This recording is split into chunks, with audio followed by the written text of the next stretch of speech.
Hi guys, Amy White with Worthy Written Words. Today we're in our Doctrine and Covenants section 127, and we're going to take pretty much this whole thing, verses 1 and 2.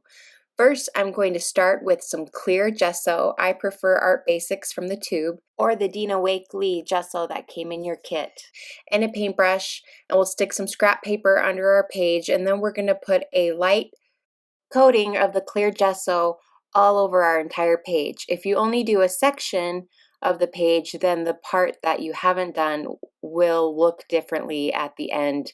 It'll not have the same page consistency, and you'll be able to see a difference. So whether you plan on coloring the whole page or just part of the page, you still want to put the clear gesso over the entire page. After that's dry, you can begin the next step. My original plan was to use some washi tape and to block off verses 1 and 2 and leave that white while coloring the rest of the page. And then as I got going with the stamp, I realized that I needed to be able to put the stamp over the words, or what you could do is just make it so that the jellyfish goes off the page instead of over the words. That's what I should have done. And then the other thing is after I was done coloring the background and leaving this block of scripture white, I decided I was going to cover over it. So you can choose to block it off or just leave off the washi tape and do the entire page. It's really up to you. So you'll see me here do both ways, and you can choose which way you like better. Also, to have your page curl at the ends is totally okay from the clear gesso. It will flatten back out over time. Now you can either use a clear acrylic block, or you can use what I'm using here, which is it's really cool because you use these magnets to hold your page, and then you can reapply the stamp as many times in the exact same place as you need to. And I'll leave a link in the video description on where you can buy this tool. I got mine at Hobby Lobby. So here I've placed the bubbles and the jellyfish stamp on my acrylic stamping pro tool, and now I'm going to put ink all over it, and this makes sure that it's a waterproof ink, and I'm using black archival ink, and you can get this again, the link will be in the video description.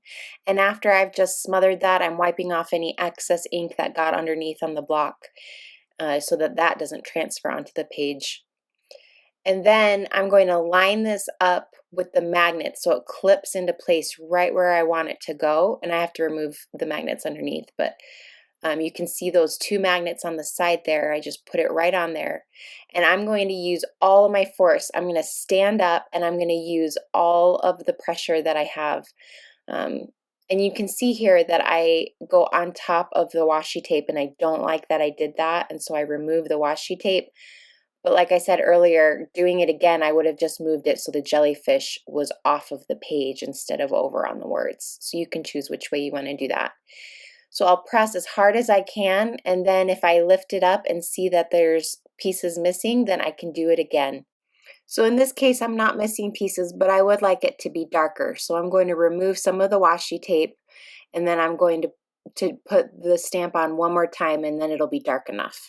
And I am using Neocolor crayons, which are my favorite. They are applied like a crayon, and you don't need to be super heavy with them because you're going to blend them with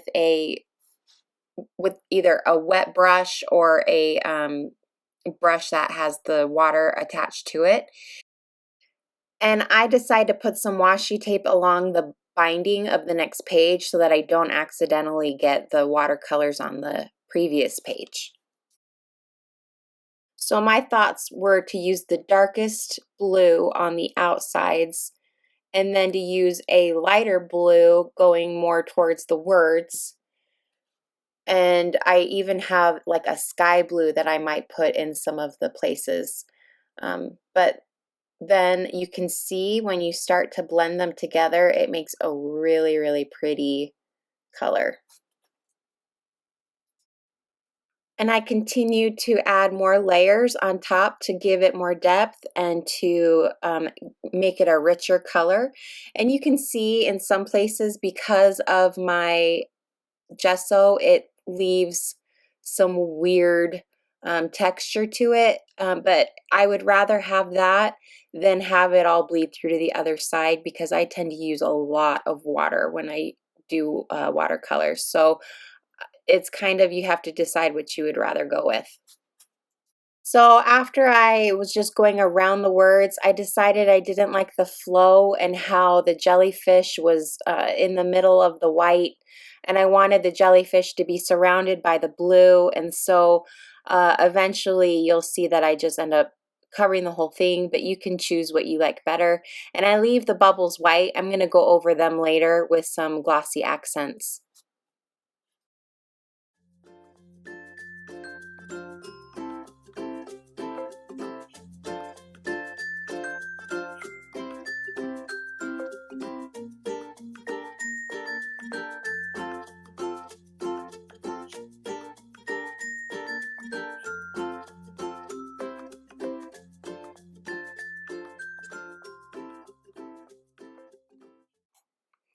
Now I'm going to start coloring in the jellyfish itself, and I'm using the colors red, orange, and yellow.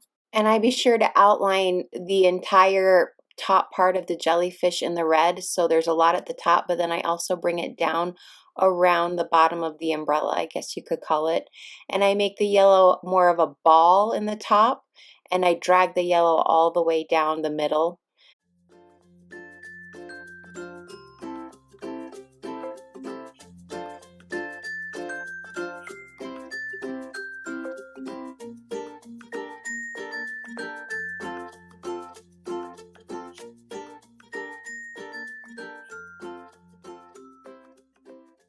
Now I am going to use a black glaze pen to outline the verses and underline the important parts of the verse.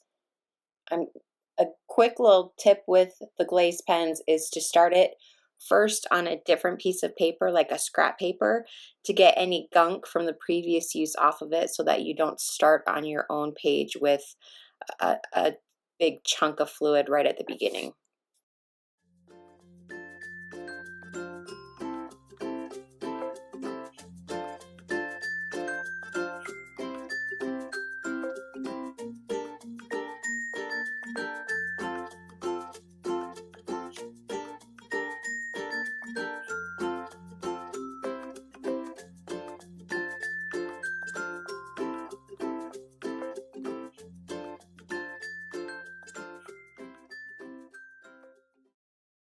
Next, I'm going to use red and orange glaze pens from Sakura, and you can get these in the video description. And I'm going to start at the tops of these tentacles, and I'm going to use the red and just maybe do 1/4 of an inch. You can do the red for as long as you want. You can do the whole thing in red, but it's such a small little space that it seemed easier to use pens than to try to use watercolors. So after I'm done doing the red as far down as I think I want, then I'm going to take the orange pen and I'm going to start away from the red and bring it up into the red. And so it kind of blends the two together. I don't know if you can see it well enough there, but you start just a little bit away and then pull the orange into the red. And then it has like a gradual effect. And then after I'm done doing that with all of them, then I'm going to go back and I'm going to take the orange and do the orange all the way down the rest of them.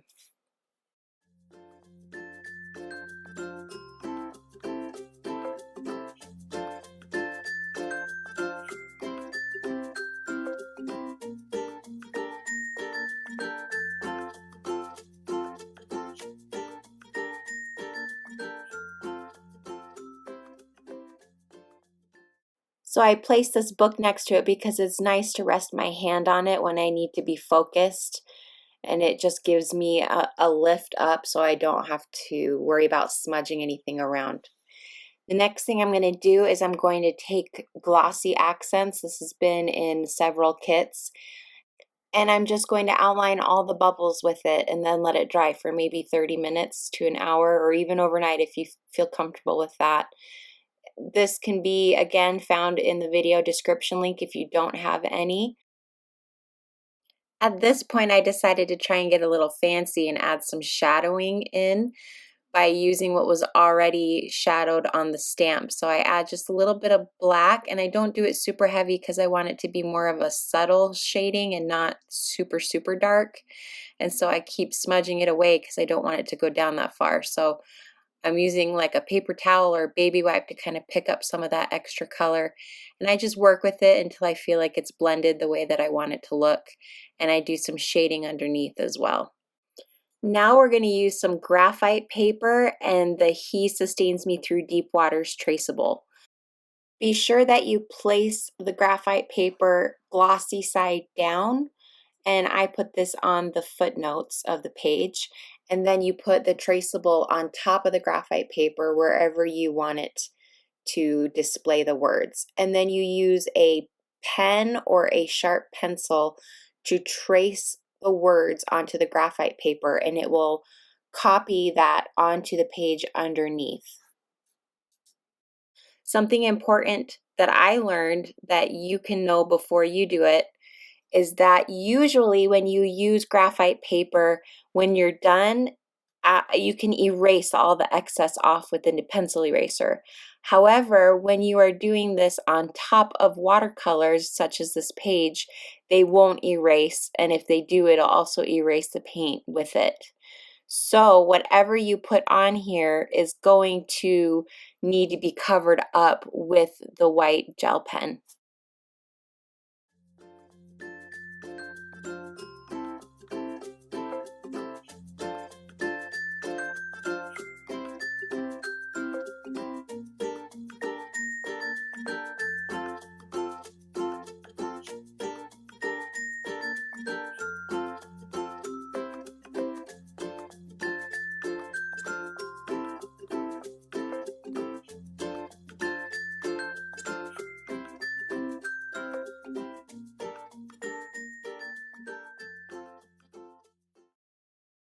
When you have that filled in the way you like it, then I'm going to move on to placing the tab at the top of my page, and I'm going to do that just using some washi tape.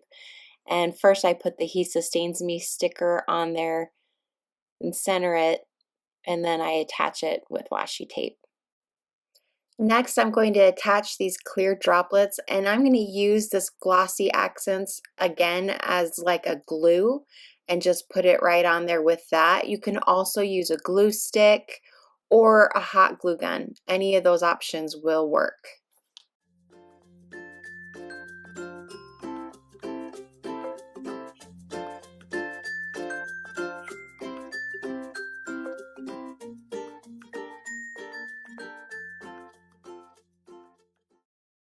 That's all. Be sure to subscribe so you can keep up to date with the newest videos that get released. Bye.